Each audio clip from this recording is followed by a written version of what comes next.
All right, and we are back again with another episode of From College to Combine. As always, I am your host, Michael Sicoli, at Michael__Sicoli on Twitter, and joined by Riley, who got his chain on just Just in the nick of in time, at time. Riley_Millette. How are you doing today, Mr. Millette?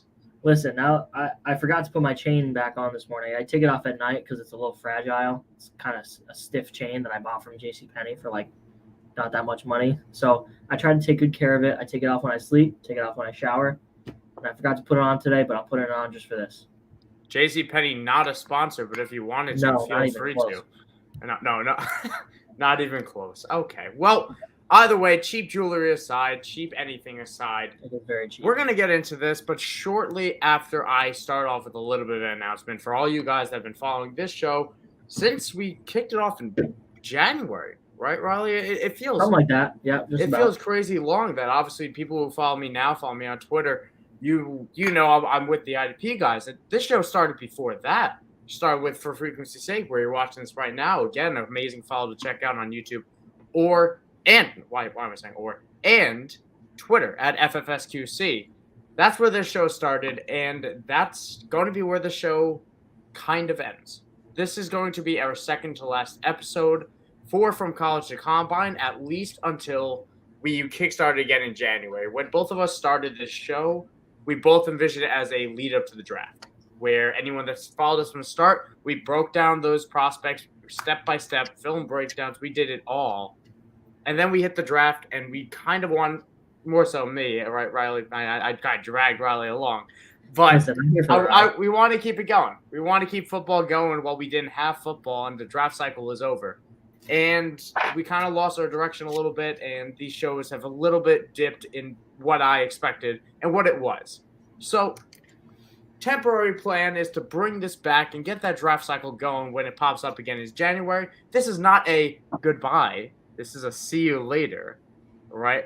But and there we go. Viewer gone. But I really do appreciate anyone that's stuck with us so far and anyone who's engaged with the content. And this is not the end in any means, especially for me in this fantasy space, especially after the amazing time I had at the Fantasy Expo. I'm sure, Riley, we want to talk about that in a quick second. But I do want to hear about it. But this, I got a lot of stuff coming with IDP guys, and maybe a couple other things in the works with For Frequency's Sake. This is not the end. If you follow me at Michael__Sicoli, there is tons of fantasy content coming, just so I know how devastated people are to not have this type of show. So that's the long and short of it. We got this week, we got next week, and then we're going to go into in-season content, which won't be From College to Combine. Riley, you a little bit sad? Yeah, a little bit. That's all right, though. We'll be back. Yeah, we will. Because we watch film because we would rather do that than socialize, We're gremlins, yeah. We're the gremlins of this football film. Yeah, imagine going out when you could just stay in and watch a Han Dotson film. Am I right? Some Tyler Algier. That's kind of my guy. Oh. I liked him. Oh my goodness. But let's let that's all that stuff aside. Let's get into today's show.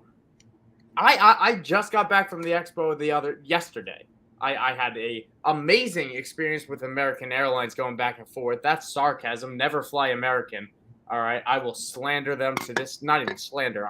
Just the worst thing ever. I think every streamer has said every bad thing about every airline that's ever existed. American has kind of caught the flack here at the end. Yeah, and I'm not going to linger on too much. People showed up for the fantasy takes, but the expo was amazing. And if you sign up for the newsletter, if you saw the newsletter, if you followed my Twitter and read the newsletter, you'll know the personal message that I kind of had for that. And I'm not going to reiterate. We want to jump into the show. We want to get to the football. But I really want to give a shout out to the Fantasy Expo, to everyone I met there, to Bob Long, who put it all together. It was every single good part of this industry, of everyone coming together, everyone spending money to be there, to meet and collab and share ideas and process. Riley's laughing at me. Yeah. No, I'm laughing because there's a seltzer can on your desk that you keep knocking into.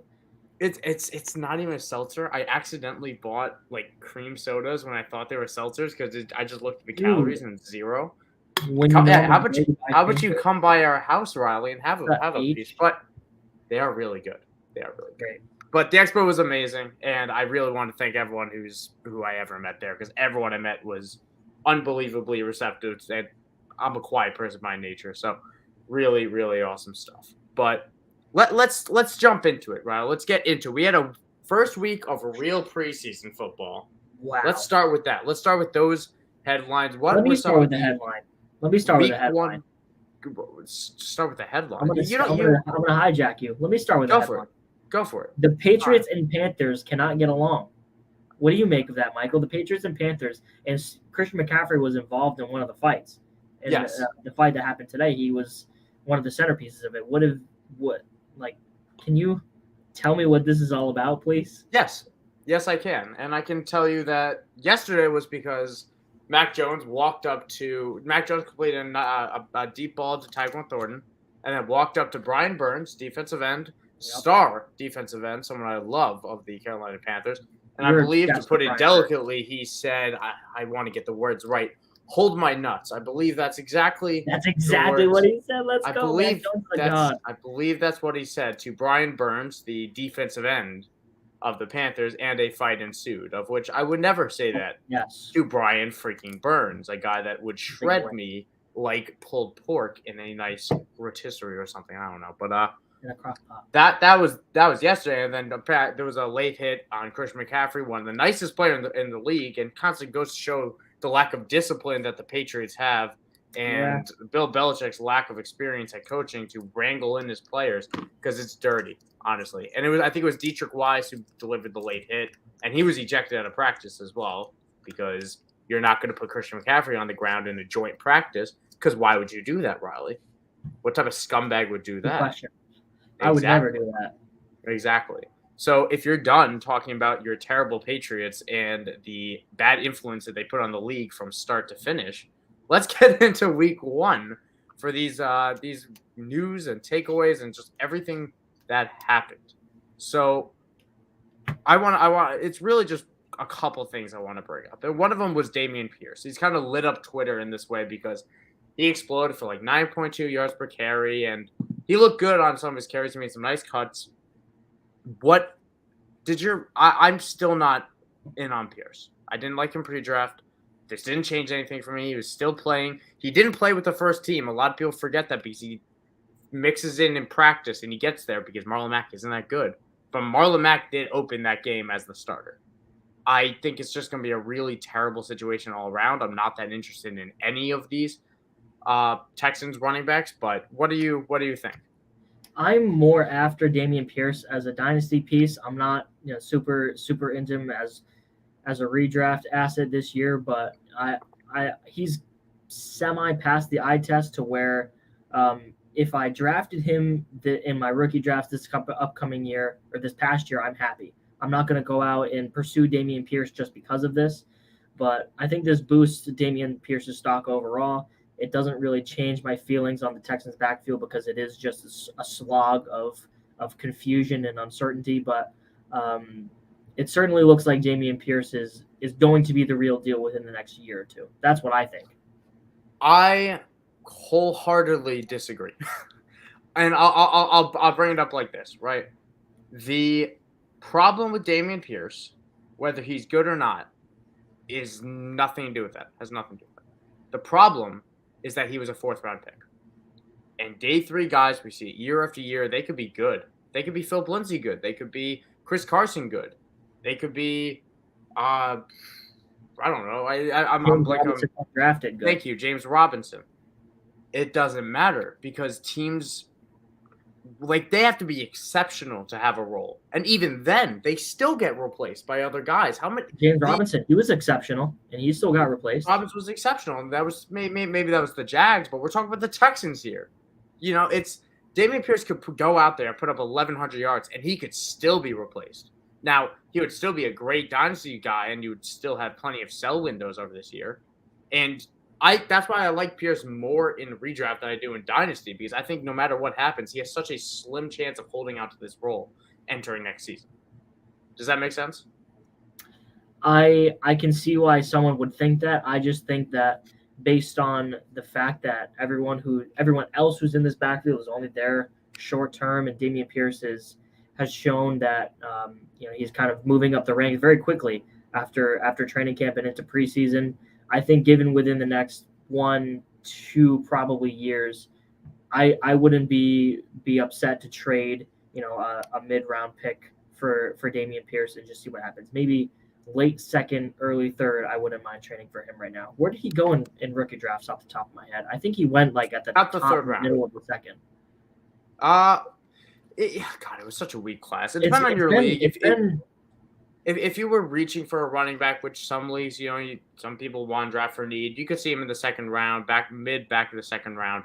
He typically went at the top of the third. It was kind of where actually Antonio Gibson was going a couple months ago. And that's the name we're going to be. Antonio Gibson's whole fantasy outlook. Well, we're going to get into that in a second, but I want to bring up at least one other preseason week 1 standout, and that was the Dynasty wide receiver 1 in George Pickens, a guy that it feels that way, the way Twitter reacts to it. And, as a Steeler fan, I have to say, and as we said, again, our strength of this show, as we said at the top, was in the pre-draft process. Riley, I don't remember actually how high you were on Pickens, but if you remember me, I think I had him ahead of Drake London. I think I put him ahead of Drake London, and you called me crazy.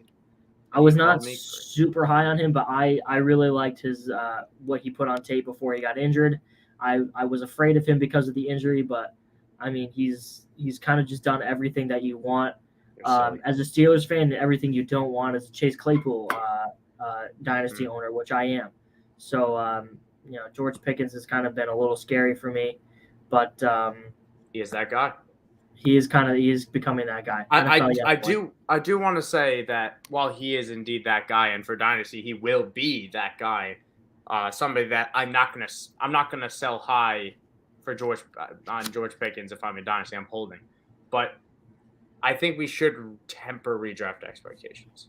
This is still for sure a pretty middling. Like, people are drafting him high. Like, I was out there drafting this weekend at the Expo, and people they're grabbing him because he's a good talent, but this offense still projects to kind of be mediocre. Deontay is still also that guy, and Claypool is not a slouch. I really want people to remember that. He's very talented.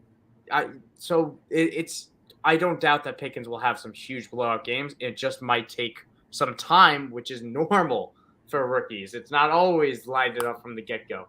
But that's kind of my take on George Pickens. Let's move on to some injury headlines. Not something I like talking about, but there's a lot of roundups because we're getting, we went from no football to football, and a lot of guys take some wear and tear on their bodies. The talk of the town, in Canton, I was talking to people across the bar type of thing. Zach Wilson. Zach Wilson. Shout out to my guy Fernando from from the UFF. We talked immediately about it, but what's it called? Zach Wilson. We originally was thinking ACL. Now he traveled to LA. Everything has turned out as good as it possibly could for him. Looks like a partially torn meniscus with a bone bruise mixed in there. No idea how you get a bone bruise on a non-contact knee injury, but ultimately it was all good news. And I still expect him, as I think the Jets do as well, he's going to miss at least week 1. I think he could still miss week 2, but it's not going to be the season, and he should avoid the PUP list. What were you thinking when you saw Zach Wilson go down? Our good buddy Xavier, a friend of the show, told us that before we knew the extent of the injury, when we just knew it was a knee injury, that's all, and all we could assume at that point was, all we were thinking at that point at least was torn ACL, he's going to miss the year. That would have made it 4 straight second overall picks that had torn their ACL, which was Chase Young, Nick Bosa, and one other one that's slipping my mind, if you can help me out. But that would have been just such bad luck for the Jets offense and would have been terrible for everyone who drafted Elijah Moore high up in their drafts, everyone who took Garrett Wilson high up in their rookie drafts. It would have been terrible for everybody involved. So for a guy who's really seen their MVP stock rise over this offseason for non-football reasons, which doesn't happen very often, I'm glad Zach Wilson will be on the field. And I think that he was a really good prospect, and I'm excited to see what he can do with a semi-complete offense, sans Mekhi Becton around him, with a decent head coach and some decent position players. I'm not going to say this is it for Zach Wilson because he might be a little hobbled if he starts week 1 and he doesn't have a complete offensive line, but his weapons are there, and I think Zach Wilson could do a little something for guys who take him late in their superflex drafts. I will say this: I'm not a huge fan of Zach Wilson, but I do think Joe Flacco can. If Joe Flacco plays, it's not the end of the world for the assets. Joe Flacco has played well over the last few years. It hasn't translated to win. He's 0-5 and it starts with the Jets, but he's thrown, I believe it was 6-2 a 6-2 touchdown interception ratio. Not bad at all. Average around 250 passing yards a game, and they're going to be probably playing from behind, especially if they do start slow with Flacco. And Saquon Barkley was that other number 2 overall pick. Yes, who also obviously tore his ACL. And even then, like before that was Mitch didn't tear his ACL, but before that, Carson Wentz tore his ACL. So the bottom line is, if you're a number 2 overall, who was the number 2 overall pick this year? God, let's protect him. It was Hutchinson. No. Okay, no. This trend stops here. I don't want to see that. That's terrible. Okay. I don't know what name we would have had to say for that to be okay, because it's not. But let's move on to another headline, because we got a lot of injury news to touch on. Chris Godwin returned to 7-on-7 practices, which, again, we're not going to touch too long on that, but that's a big step in the right direction, just being on the field. I still don't think he's going to be out there week 1, but everything is pointing in the right direction for him. He should avoid the pup. I think that is now the safe assumption, where that wasn't the case when we were entering August. Any thoughts on Godwin? You want to keep quick? You want to rapid fire? Keep going. Please let him be healthy, because I have him on some dynasty teams. Exactly. So Kenneth Walker, another name that I was very familiar with this weekend when I won his signed jersey at Draft Night Out at the Expo, kept the arm in the air. Shout out to anybody that cheered me along. Love you, Brandon Blanco, and my guy Cliff Hosses. And also Matt Ward as well, at Psych Ward on Twitter. Amazing guy. But the Kenneth Walker is dealing with a hernia. He had a procedure done to deal with that, but it wasn't a sports hernia. That core muscle injury that could come close to ending your season. And Pete Carroll's being his typical optimistic self, saying he's going to be back week 1. Let's temper that. I hope he's back week 1. Might be close to week 2 or 3. We'll see. But good news. Good injury news for Kenneth Walker, because we are really concerned about that. Rashad Penny, on the topic of the Seattle, also returned to practice this week after his hamstring injury, ripped off a big run. He seems to be okay. The Browns lost their starting center and backup center. That's not going to change your projections for anyone, but that's something that's bad. That's not good to lose both of your starting centers at this point. Because again, I was in Cleveland, so this was something that everyone was, or I wasn't in Cleveland, but I was in Ohio, and there were plenty of Browns fans to remind me that happened, and also remind me. Shout out to Grant Gillian, who reminded me this. J.C. Treader is still free agent. The man is president of the NFLPA, but he is not doing. He's not in the league. He could easily return with the Browns. I would not be surprised to see that happen and replace their injury. Darren Waller returned to practice after missing a whole week. We saw him at a basketball game, but we did not see him on the was not seeing him on the field. What is your temperature on Darren Waller? Because I have not found a player that I feel more out on than Darren Waller.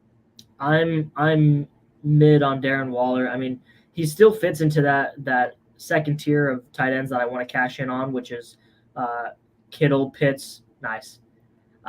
Kittle, Pitts, and Waller kind of fit into that for me, and I'll still take him in the 3rd, 4th rounds, at that turn if I end up there. But the amount of targets / red zone targets / touchdowns that are up for grabs for the Raiders, he kind of feels like the odd man out between Hunter Renfrow, Devontae Adams, and him, which we talked about before. But I'm still, after he had like that monster week in week 1, and then he was really just super average for the rest of the year when he ended up with 7-8 targets per game.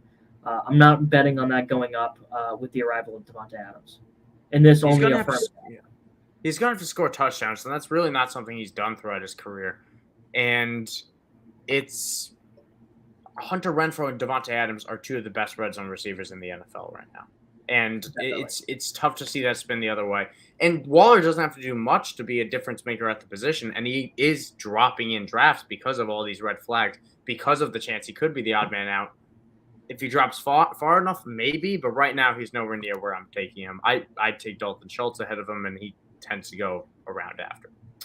Another name, Mecole Hardman. We're not going to touch too long because we don't really care about Mecole, but Mecole suffered a groin injury in camp today. It was originally reported he was carted off, but important context for anyone actually paying attention, he walked to the cart and then got carted off. That's a huge difference in the reporting that mainstream kind of messed up on right there. Kind of jumped the gun. But Mecole Hardman, it doesn't seem to be as major as it was originally feared. Either way, off the redraft radar. Miles Sanders. This is one I really do want to talk about because Miles Sanders is someone I have talked all offseason about as a value. I have not shut up about. And you've been really the only one to do that. I know, because he scored 0 touchdowns last year, and that was set to bounce back in a much better offense for someone who always was an explosive talent and ripped off the big plays, but he just didn't score or catch the passes or catch passes. And I thought one of those would tip. A hamstring injury this late into the preseason in mid-August, I might be out. It might be enough to put me totally out of it because that is a huge issue for a guy that has struggled with injuries and now he has a nagging hamstring injury. He's still not back. If he returns by Monday, if he returns after the weekend and he's back, I'll be back on track. But if he'll miss this weekend with that hamstring injury, and if he misses more time after that,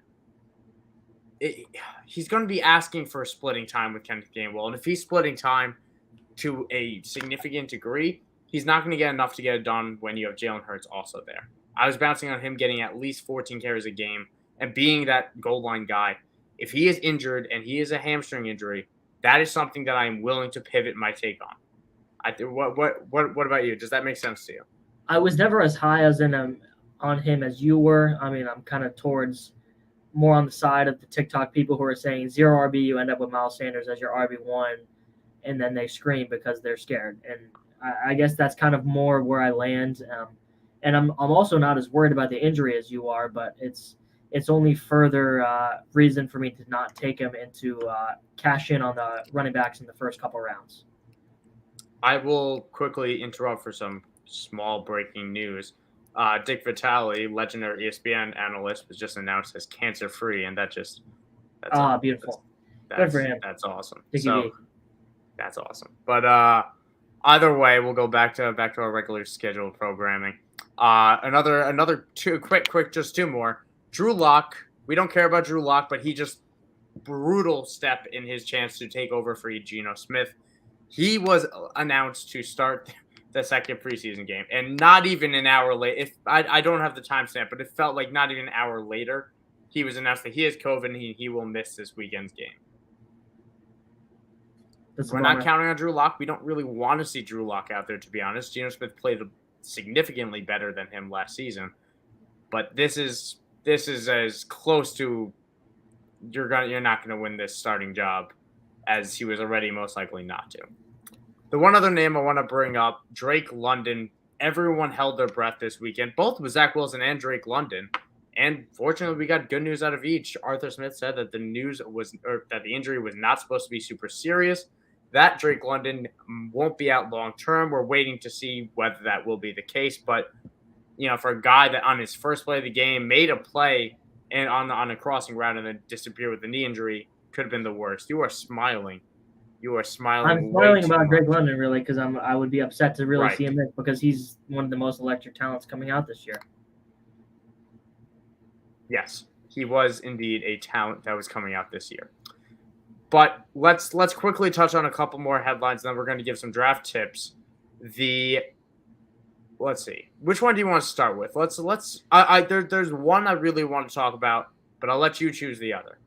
I want to talk about Melvin Gordon the most because it's not very often we see, not journeyman, but someone who's been around for a long time like Melvin Gordon say that the coaching staff is leaning away from him towards the direction of Javonte Williams. And not that I put a whole lot of stock in it, but Not that I would draft either of them differently because of that, but it's just something interesting that Melvin Gordon said, and if anything, it muddies that backfield a little more, but it's just kind of something fun to look at, right? I have two things to say to that. One, I want to note that he said that after missing a couple days of practice with a foot injury that he returned from. So I wonder if he was just feeling a little bit left out. I don't know. Yeah, But the little other low. thing I want to bring up, I received a trade offer about Javonte Williams in one of my leagues, in the Dynasty Addicts League. I'm curious on your take on it. Let's hear it. So, All right, T. let's see. Higgins and a 23 first Whoa, for it's a big, Javonte big haul. Williams, and Christian Kirk. In that league, I have a very deep wide receiver room. I have a pretty shallow running back room. I don't love moving a 23 first and a primo wide receiver for a running back. Would not do it. Give That's me what I T was Higgins leaning. first all day. That's what I was leaning. I am a big I like Christian Kirk quite a lot this year, but it I was don't. something that I was at least thinking on. I think I have the luxury of making the move, but I don't know if it's the right one in terms of value. But the other headline I want to bring up, Ramondre Stevenson. And I bring this up for a couple of reasons. Not only because we're hearing reports that he's going to take the James White role and that a lot of reporters are saying that, but also our guy Ethan Hurwitz texted me separately and said, hey, Yeah, you should be giving Ramondre Stevenson a look. Our guy Ethan Hurwitz of Sports Illustrated is giving at Patriots camp. He's seeing this. They are giving Ramondre Stevenson the role so far in practice. They're trying him out on those third downs, on those pass blocking, on those receiving downs, and I don't buy it totally. I don't doubt that he will get some of those reps, but I don't think he's carving out that role totally because he's not like that's not his skill set. He might be fine at it, but he's not that. What's your take as a Patriots fan? I don't think he's that either. And just because the Patriots don't have anyone else who does that exceptionally on their roster, I don't think that Ramondre has to be that guy. I think there's a real possibility that there's no one on that team who really fits that role, and they run into the season, with really no third down pass protecting back, and it comes at a disadvantage to them, and they're going to stick Ramondre in that role. Either he's not quick enough or he's too big enough to fill that role, and it hurts them. So I'm not sure that Ramondre had to fill the role just because he's the second guy up. Yep, I completely agree. And last thing, Derwin James got his extension, his $70 million extension. That's not going to change how you value him for redraft, but that does confirm he should be on the field. He's still coming off that shoulder injury, but for IDP purposes, he will be a top 5 guy in his position because he is, quote, that guy. And that guy, they're going to use him in coverage. And it's a small hit to Kelsey and Darren Waller and Alberto of those stacked tight ends because he was I think he was the best safety in coverage against the tight end last season. But let's get into our draft tips. Let's rapid fire this more of a discussion based type of thing. Mm-hmm. Riley, Mr. Millette, when you are drafting, let's say you're drafting at the let me tell you. Actually, you know what? Let me tell you where my favorite spot to draft is. Please tell me. Has been this coming year. 105. That's been my slot. I've done a lot of mock drafts this upcoming year. 105 has been my favorite. Obviously, you don't get to choose where you draft from, but 105 you'll end up with obviously the 2 top running backs that are going are Jonathan Taylor, Christian McCaffrey. I would lump Derrick Henry into those, and then we're assuming those guys go 3 of the top 4. Then you end up with either one of Cooper Jefferson Kupp and Chase. Jefferson. I'm taking Justin Jefferson first. I know that most people are taking Cooper Kupp. I just simply prefer Justin Jefferson just because he's a cooler player and he can hit that gritty, pretty mean. And then once you come around, to the middle of the second, you can end up with guys like, CeeDee Lamb. You might be able to slide in at like the 208. Tyreek Hill might fall there. Debo is definitely falling there. Javonte's falling there, and I think that's kind of the end of the tier where you get top tier guys, right? So I think the middle of the draft has really been exceptional and more advantageous for guys who end up either in the first 3 or the last 3 picks of the draft. I think that's a really good point. I find that I'm drafting a lot of good teams at the 111 because if I could choose my spots theoretically, I like being close to the turn. I like not having to guess one of my 2 picks. Where if I'm at the 5, 6, 7, 8, you're guessing both of who's going to come around. At the 111, I can very closely look at that team next to me, and I could guess their team needs. And as you get later, that's harder to do, but that's less of a factor. It's less risk because you're not paying as much. So I like the ends a little bit, and I typically prefer late to before, unless it's super flex. I like getting my top quarterbacks, but that's what I like to do with draft slots. In regard to team build, Riley. So at the expo, this was something that was very much talked about across all the board. Something that I think we all tried doing growing up was we wanted the running backs. We wanted those guys. And back in the day, maybe it worked. It really didn't because we just didn't know. But a lot of people don't take three running backs in a row. That's the mentality I want to get across. And the bigger thing with that is that you are taking on a lot of injury risk with each of those 3 picks at the top of your draft, and you're sacrificing a lot of good wide receiver talent. Yes, there's still wide receivers to draft later, but they're not as good as the Cooper Kupps and all that.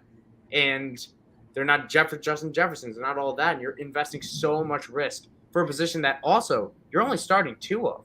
The rest is flex typically, unless you want a 3 running back league. But that's something else I want to take away. What about you in terms of draft build? What's your team build, Riley?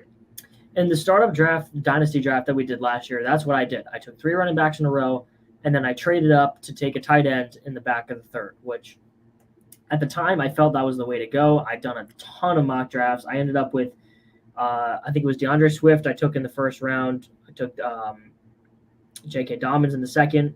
I came around and took Clyde Edwards-Helaire in the 3rd because he was my guy. I loved him so much. And then I traded up to take Kyle Pitts because I didn't want to risk missing out on the top tier of tight ends. And at this point, my wide receiver room in that league is Chase Claypool, Deontay Johnson, Cortland Sutton, which I think they're all players with a very solid amount of upside, but they're not going to finish as top 8 wide receivers like you'd like to see at least one of your wide receivers be able to do. So it really put a hamstring on me, and especially once you talk about injury risk like J.K. Dobbins, CEH has had a solid amount of injury risk.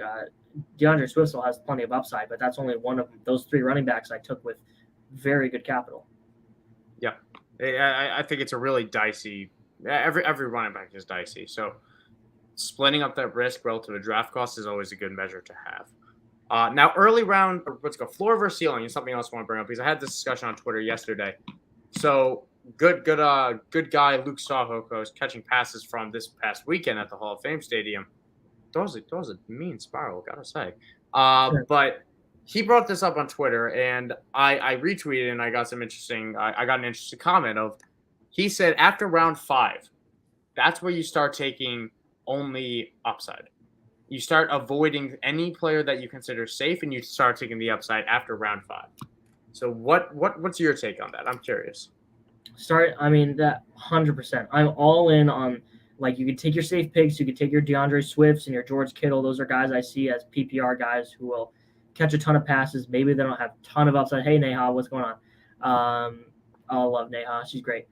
But once you get past there and you start taking the Allen Lazards of the world, the Cortland Suttons, especially once you get into round 5 and 6, those are the guys that I'm all in on.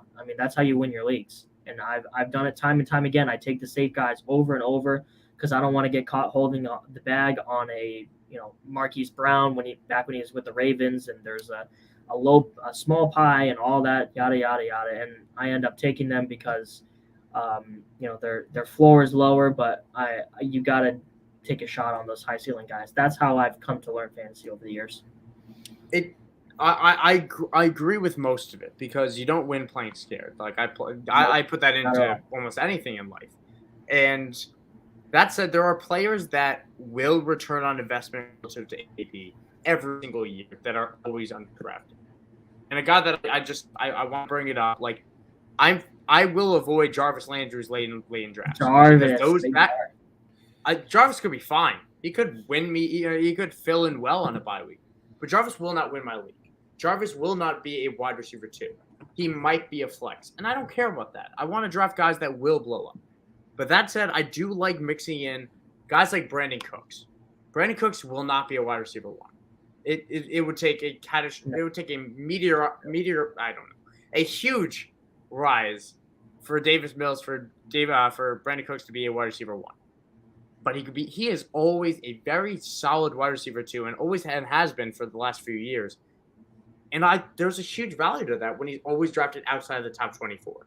So I think it's a little bit give and take, and especially if you're taking maybe a higher running back approach. If I take Christian McCaffrey and I take Dalvin Cook back to back, hell of a start. I love it, but it's a little bit more risky. And I go if I go running back, tight end, then I go Terry McLaurin. Might go Brandon Cooks to offset that type of risk because those are two guys that will be they'll miss a week or two. They will because they're running backs and they have somewhat of a history. Terry McLaurin is up and down. He will be, but he will be good. Still something you do in the early rounds, though. Brandon Cooks offsets. Yes, definitely something you do in the early rounds. Okay. So there's one other thing I want to touch on for these draft tips. The values at each position. Because a lot of people, something that you always get asked by fans, people starting off, is when do I take X? When do I take my quarterback? When do I take my running back? When do I take my wide receiver type? The easy answer is there is no answer because it depends on your draft and you take the value as it falls. You don't have to fill out your starting lineup. You take the best players. But I'm curious, Riley, if you have any set rounds where you take guys because outside of defense and kicker, if your league has that, I have no rules. I don't have set rules like take tight ends in the first few rounds if you have one of the top 3. Take quarterbacks rounds 5, 6 plus. I don't have set rules that I follow. I kind of just take it pick by pick depending on where guys are being drafted. But generally, I kind of follow the blueprint of take a tight end in the first 2.5 rounds. I won't reach on a quarterback. That's just my personal preference. I'll take them around 7 through 8. And I usually try to leave a draft with at least one wide receiver in the first 3. That's just kind of my blueprint. I feel like that's what's kind of gotten me the most upside through my drafts, but everyone does it differently. As long as you don't take 3 running backs and then a tight end in the first 3 rounds like I did, I think it'll be fine. Quarterback is the biggest one I want to just touch on because quarterbacks – I never take them. I keep waiting and and I still end up happy because the value at quarterback is so deep where I can get Trey Lance in the 8th round. So why am I taking Justin Herbert in the 5th? And Justin Herbert will be a difference maker, but there are great players in the 5th. There's great players in the 4th with just Josh Allen. Same goes with Tom Brady, guys like that. And anyone that gets drafted ahead of round 8, 9, 10, it's just you're missing out on players that you should have. And for me, with tight end, the cutoff comes after Mark Andrews. I can take George Kittle because George Kittle is falling too far. I like taking him in that 4th, 5th round because I'm not paying what I used to pay for him. But Kelsey, Andrews, and then I pretty much wait. I don't mind taking a mid-round shot on Schultz, and I think Ertz is becoming a really good value as Marquise Brown and DeAndre Hopkins are missing time right now. Hopkins with the 6-game suspension, Marquise Brown with an injury. And Ertz just seems like such a safe pick right now. But very safe. That's kind of my approach. And otherwise, you just take in value as it goes. You don't have to fill your roster. Very common mistake. Take your kicker and defense last. Play it by matchups. And quarterbacks, look at your board. That's the last thing I want to say. Yeah. Is look at your board. If 10 quarterbacks have gone off the board, if every team has one quarterback in a 1 QB league, wait, because only 2 more quarterbacks will be drafted. Maybe a few more because teams like to stack up a little bit more. But there's still going to be 18 or so quarterbacks that I'm fine entering the season with. Based off matchups and natural talent, I'm fine with about starting the season with probably 16 to 18 of these quarterbacks.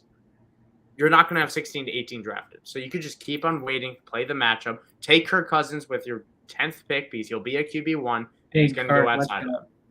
If Kirk has never drafted inside the top 12, there's only 12 teams in your league, most likely, maybe less.